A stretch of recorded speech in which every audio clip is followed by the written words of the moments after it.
नमस्कार साथियों। तो हम आपके बीएड के एग्ज़ाम में पीओक्यूज़ को डिस्कस कर रहे थे। इसमें से कि तरह तरह के क्वेश्चंस को हम डिस्कस कर रहे थे। पोस्टेड सीटेड जितने भी टीचिंग एप्टीट्यूड आपके बीएड के एग्ज़ाम के लिए ज़रूरी है वो सारे क्वेश्चन को हम देखेंगे। ओके, और क्वेश्चन के साथ किस तरीके से किसी भी क्वेश्चन को किया जाएगा उसको भी हम समझेंगे, है ना। तो बिना देरी के शुरू करते हैं हमारा पहला question. Okay, this is an concept based question. आपको एक सिचुएशन दे दिया जाएगा, आपको खुद को एक टीचर के सिचुएशन में रहना होगा और खुद तय करना होगा कि आप अगर टीचर होते तो आप क्या करते उस समय। ओके, तो question is, if you came to know that a student of your has started taking drugs, अगर आपको ये पता चला कि आपका ही एक स्टूडेंट ड्रग्स ले रहा है, ओके, तो आप क्या करेंगे। Okay, what will you do. ये आप खुद को एक टीचर के जगह पर रखिए और इसका जो अप्रोप्रिएट आंसर होगा वो आप देना चाहिए, है ना। तो ऑप्शन देखते हैं। देखिए, इस तरीके के क्वेश्चन का आंसर कुछ डायरेक्ट नहीं होता। ओके, आपको खुद सोच के इन चारों में से कौन सा ज्यादा सही होगा वो क्या आप करेंगे, that's the appropriate answer. Okay, एक सही टीचर, एक टीचर का क्या जिम्मेदारी है एट दैट टाइम, वो answer. Okay, so first option is report to the principal. हाँ, ये हो सकता है, हमको प्रिंसिपल को बताना चाहिए। सेकंड, इग्नोर ही, क्या हम उसको इग्नोर कर सकते हैं? ये नहीं हो सकता आंसर। इग्नोर नहीं किया जा सकता। अगर कोई बच्चा आपके क्लास का ड्रग्स ले रहा है तो आप क्या इग्नोर करोगे? नहीं। Turn him out of the class for a week, क्या ये उसका एक प्रॉपर सॉल्यूशन होगा कि उसको पहले से हम क्लास के बाहर में खड़े कर देना? ये भी नहीं होगा। टर्न हिम, ये भी हमारा अप्रोप्रिएट नहीं बैठेगा। कॉल द पुलिस, क्या आप पुलिस को कॉल करना चाहेंगे ताकि वो आए, या प्रिंसिपल को रिपोर्ट करना चाहेंगे? आपकी क्या मर्जी। तो ये दो जो आंसर है ये हमारा एक कंफ्यूजिंग है। क्या हम पुलिस को बुलाएं? क्योंकि आप देखते हैं कुछ भी ड्रग्स केसेस हो गए तो तुरंत पुलिस को बुलाया जाता है। लेकिन आप खुद सोच के देखिए, अगर वो बच्चा क्लास 10th क्लास में है या फिर कुछ छोटे क्लास में, अगर उस समय उसका अगर पुलिस केस बन गया तो उसकी जिंदगी तो खराब हो जाएगी, है ना। मैं नहीं कह रहा हूँ पुलिस को बुलाना गलत है, लेकिन आप खुद सोच के देखिए, है ना। अगर उसको उसके ऊपर चार्जशीट फाइल किया जाएगा, बहुत सारे प्रॉब्लम उस बच्चे को फेस किया जाएगा। इससे अच्छा तो आप उसके पेरेंट्स को बताइए, है ना, या फिर उसके गाइडेंस को। तो आप टीचर हो इसीलिए खुद अपना एक्शन लेके अपने प्रिंसिपल को जाके आप बता सकते हैं कि sir, in our school some student taking drugs, what are the immediate step that they have to take, principal will take। Okay, आपकी जिम्मेदारी है आप पुलिस को बताएं, पुलिस को ना बता के प्रिंसिपल को बताएं। That's the appropriate answer of this situation. Okay, समझ में आया पुलिस को हम क्यों नहीं बुलाए? सही है। Next question, which of the following affect an individual's development at given time। किसी भी आदमी का जो डेवलपमेंट है, okay, which of the following affect an individual, किसी की डेवलपमेंट का कौन अफेक्ट करता है सबसे ज्यादा एट ए गिवन टाइम, एक टाइम में? ओके, एक्सपीरियंस, हाँ हो सकता है। इनहेरिटेड पोटेंशियलिस, ये भी हो सकता है। Interaction of nature and nurture, ये भी हो सकता है। Social pressure of the individual, ये अप्रोप्रिएटली नहीं हो सकता। लेकिन आप अगर क्वेश्चन को ठीक से देखेंगे तो आपको अप्रोप्रिएटली तीन आंसर सही लग रहे होंगे। Okay, experience, interaction with nature and nurture, inherited potential. लेकिन इसमें से सही आंसर कौन सा? एक से तो नहीं हम तीन आंसर दे के बैठ जाए, ये तो नहीं हो सकता ना। तो हमारा आंसर क्या होगा? which of the following affect an individual development at the given time। उसका एक्सपीरियंस, एक्सपीरियंस कह सकते हैं, लेकिन उतना अप्रोप्रिएट नहीं हुआ कि to affect an individual development, उसका डेवलपमेंट में ज्यादा नहीं, ये नहीं हो सकता। Next, interaction with nature and nurture, ये होता है। और दूसरा है आपका इनहेरिटेड पोटेंशियलिस, जो आपके अंदर है, जो पोटेंशियल आपके अंदर है वही आपके डेवलपमेंट में इफेक्ट डालेंगे। तो मोस्ट अप्रोप्रिएट आंसर जो होगा that is inherited potential. Interaction of कुछ कुछ हद तक ये इफेक्ट करते हैं, लेकिन उतना ज्यादा नहीं जितना आपके खुद के अगर टैलेंट है। ओके, आपका अगर टैलेंट है तो आपका डेवलपमेंट उस तरीके से हो ही जाएगा। Hope you understand. Inherited potential, आपका जो पोटेंशियल है that makes your success in life. Next question, the best remedy of the student problem related to learning English. Okay, सबसे बेहतरीन जो स्टूडेंट प्रॉब्लम को रिलेटेड लर्निंग से रिलेटेड है उसको क्या है? Suggestion for a hard work, हम उसको सजेस्ट करेंगे तू मेहनत कर, क्या ये होगा? नहीं। सजेशन फॉर प्राइवेट ट्यूटर, जाके कहीं पे एक बहुत ही अच्छा ट्यूशन मिल रहा है वहां पे अगर आप पढ़ लेंगे तो आपका हो जाएगा, ये भी आंसर हमारा गलत है। ओके, सुपरवाइज स्टडीज, और उसकी पढ़ाई में हम देख रहे हैं उसको सुपरवाइज करेंगे, ये भी सही नहीं। तो अप्रोप्रिएट से डायग्नोस्टिक टीचिंग, अगर उसको उसको उसकी रेमेडी को देखा, अगर हम उसके डायग्नोस्टिक टीचिंग देंगे then it will help the student in related to their teaching, sorry learning. Hope you understand this. Okay, मैं एक बात आपको क्लियर कर दूं, मैं जानबूझ के वो जो किसने एजुकेशन के बारे में क्या कहा बता नहीं वो क्वेश्चन डाल रहा हूँ, क्योंकि मैंने एक वीडियो बनाया है जिसमें एजुकेशन से रिलेटेड, ओके, किन किन विद्वानों ने क्या क्या कहा था एजुकेशन को लेके, तो उसका एक वीडियो है, आप उसको देखिए, उसको फॉलो करोगे तब हम इस क्वेश्चन को आगे बढ़ेंगे। Hope you understand. पहले ये 3 क्वेश्चन अच्छे से लिखो और प्रैक्टिस करो, नेक्स्ट क्वेश्चन के बारे में अभी हम डिस्कस करेंगे। Okay, our next question is, which quality of human being is necessary to lead a happy life? आदमी को खुश रखने के लिए सबसे ज्यादा कुछ which क्वालिटी होना चाहिए, क्या किस क्वालिटी होना चाहिए okay, खुश रहने के लिए? कैपेबिलिटी ऑफ इवोल्यूशन, ये तो हमारे साथ होता ही है ना, हम आज जो बने हैं वो इवोल्यूशन के थ्रू होता है।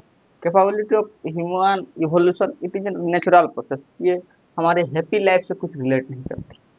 okay, is not related with a person who is happy or unhappy or anything। okay, yeah, capability of thought, हमारे सोचने की क्षमता, हाँ ये हो सकता है हम अच्छी अच्छी चीजें सोचे तो खुश होते हैं। कैपेबिलिटी ऑफ इमेजिनेशन, हमारी इमेजिनेशन क्वालिटी ये थोड़ी बहुत होती है लेकिन ये अप्रोप्रिएट नहीं है ना, अप्रोप्रिएट नहीं। The appropriate answer is capability of thought and logic, ये दोनों अगर हैं तो एक आदमी सही तरीके से सोच सकता है, उसकी तार्किक क्षमता है जो उसको खुशियां लाती है। Okay, which quality of human being, अगर आप सही ढंग से सोच सकते हैं, लॉजिक लगा सकते हैं, तो एक एक better full happy life you have been live. Okay, hope you understand this question. Next question is the ideal teacher. एक आइडियल टीचर हम किसको कहेंगे? सबसे पहला option, teacher who teach the whole curriculum। Okay, यहाँ पे लिखा नहीं है teacher who teach the whole curriculum, सिर्फ करिकुलम जो पूरा करिकुलम का पढ़ाई किया वो सही टीचर है, आइडियल टीचर है। मेंटेन गुड डिसिप्लिन, जो बहुत अच्छी तरीके से डिसिप्लिन को मेंटेन कराते हैं, गुड डिसिप्लिन मेंटेन, क्या वो है? Help the student in the learning, जो बच्चे को पढ़ाई में help the student in learning, क्या वो अच्छे टीचर है?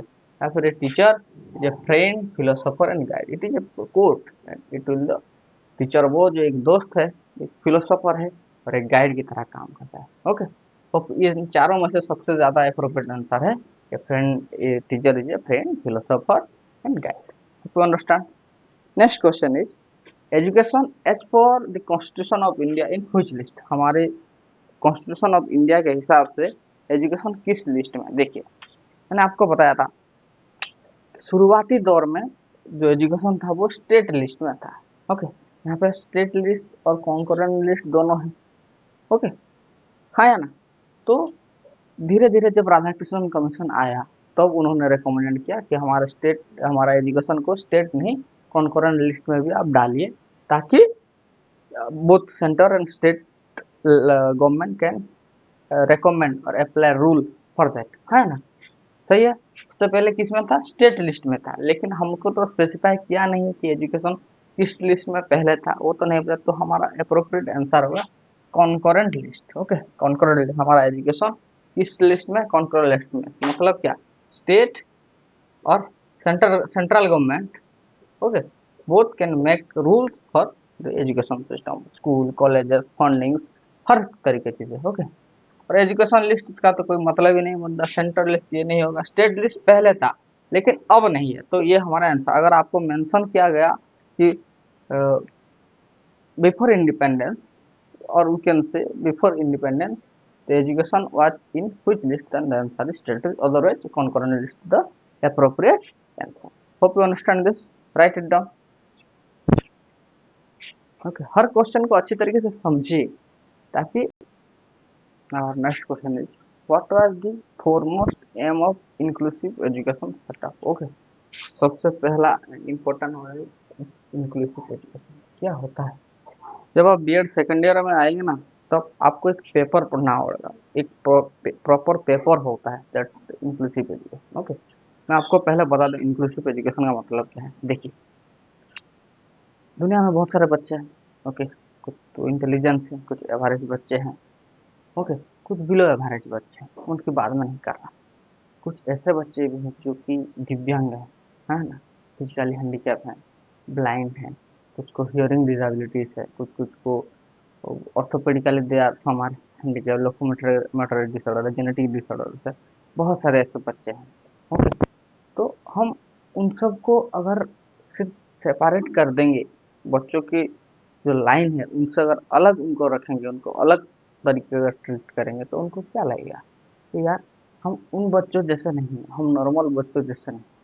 ये फील तो उनको आएगा। तो उस चीज़ को दूर करने के लिए, ताकि वो समाज में सेपरेट एक लॉबी ना बन जाए। ओके, तो हम क्या करते हैं, हम नॉर्मल बच्चों के साथ उन फिजिकली और स्पेशल चिल्ड्रन, हम उनको बोलते हैं CWSN। क्या बोलते हैं उसको? CWSN। इसका फुल फॉर्म क्या है? Children with special need. Okay, उन बच्चे जिनको कुछ स्पेशल नीड है। ओके, उन सब बच्चों को क्या किया जाता है, नॉर्मल स्कूल में ही दाखिला दिलवाया जाता है, विथ सम स्पेशल फैसिलिटी, उनके लिए कुछ फैसिलिटी कर दे के उनको रेगुलर स्कूल में पढ़ाया जाता है। ओके, उसी को ही बोलते हैं इंक्लूसिव एजुकेशन। ऐसा नहीं कि सिर्फ उन बच्चों को लेके कहीं और तो ज़्यादा सुविधा नहीं, उनको उसी माहौल में, उसी नॉर्मल बच्चों के सामने उनको पढ़ाए, ताकि उनको उनका एस्टीम पता चले, है ना। ओके, कि मैं भी इन सब से कॉम्पीट कर सकता हूँ, ये सब कुछ है उतना ज़्यादा है नहीं इनके पास। ओके, मैं भी अगर पढ़ूंगा, मेहनत करूंगा, तो मैं भी आगे बढ़ सकता हूँ। ये सोच उनके अंदर डेवलप, ये कॉन्फिडेंस उनके ज़िंदगी में आए। दैट्स वाई इंक्लूसिव एजुकेशन का टेक्स्ट है। समझ में आया? Okay, so what are the foremost aim of inclusive education. Inclusive education लाने का सबसे पहला एम क्या है? Educating children with disability and learning difficulty. वो सारे बच्चे जिनको डिसेबिलिटीज हैं और लर्निंग डिफिकल्टीज हैं, बहुत सारे मैंने डिजीज के आपको पढ़ाए हैं। ओके, उन सारे बच्चों को इन रेगुलर स्कूल अगर पढ़ाएं, that's the inclusive, this is the answer. समझ में आया?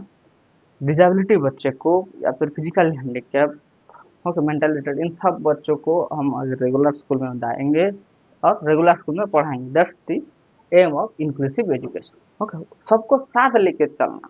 इंक्लूसिव मतलब सबको एक साथ एक समान लेके चलना, एक तरह का तरीके का शिक्षा देना। That's the inclusive education. Educating children who are talented. ऐसा नहीं सिर्फ टैलेंटेड बच्चों को अगर हम एजुकेट करेंगे तो वो इंक्लूसिव एजुकेशन होगा, ये तो नहीं होगा। नेक्स्ट, एजुकेट एजुकेटिंग इन ए होलिस्टिक मैनर। ये भी अप्रोप्रिएट नहीं है। ओके, हमारा आंसर हालांकि वो है, फिर भी पढ़ लेते हैं सारे option. Educating rural and urban children together. गांव के बच्चे और शहर के बच्चे उन सबको एक साथ पढ़ाना, ये इंक्लूसिव एजुकेशन में अप्रोप्रिएटली नहीं बैठेगा। ओके, आपका आंसर है educating children with disability and learning in difficulty in regular school. समझ में आया? Next question, the ability, okay, the ability of storing information that is memorized and reproduced when required is referred to as। उसको क्या कहा जाता है? Okay, the ability of storing, हम information को स्टोर कर सकते हैं और मेमोराइज कर सकते हैं और याद करें। ओके, उसको क्या कहा जाता है? क्या कहा जाता है? मेमोराइजिंग एंड फॉरगेटिंग एस्पेक्ट, हम याद करें और भूल जाए, ये तो नहीं होगा, ये तो हमारा आंसर नहीं होगा। Next, recall and retention. Recall and retention और तीसरा है रिटेंशन एंड रिकॉल। ये आप खुद डिसाइड करिएगा कौन सा है। ओके, फॉरगेटिंग एंड मेमोराइजिंग, ये तो नहीं होगा। ओके, हम भूल जाए, अरे यार हमको स्टोर रखना है और मेमोराइज करना है। मेमोराइज एंड रिप्रोड्यूस मतलब रिटेन, हमारे दिमाग में वो रिटेन रहना चाहिए। Okay, recall and retention, recall का मतलब क्या, आप फिर से मेमोराइज कर रहे हैं, और रिटेंशन का मतलब होता है स्टोरिंग, तो ये तो नहीं होगा, क्योंकि हमको पहले स्टोरिंग इन्फॉर्मेशन बताया, पहले आप इन्फॉर्मेशन स्टोर करेंगे, पहले आप रिटेन करेंगे एंड देन रिकॉल करेंगे, तो हमारा आंसर होगा 3, retention and recall respectively. Hope you understand such question. Okay, मैं फिर से आपको बता दूं, और एक चीज बहुत ही इंपॉर्टेंट चीज है, कौन कौन, फॉर एग्जाम्पल विवेकानंद ने एजुकेशन के बारे में क्या कहा, महात्मा गांधी ने क्या कहा, जॉन रॉल्स ने क्या कहा, ओके, नेशनल मंडेला ने क्या कहा, इन सारी बात को एक वीडियो में मैं बनाया हूँ, आप उसको देखिए, वहां से एक क्वेश्चन आने की संभावना है, और इस तरीके के क्वेश्चन को अपने दिमाग में रखिए। ओके, होप, कमर कस लीजिए अपना। ओके, जय हिंद।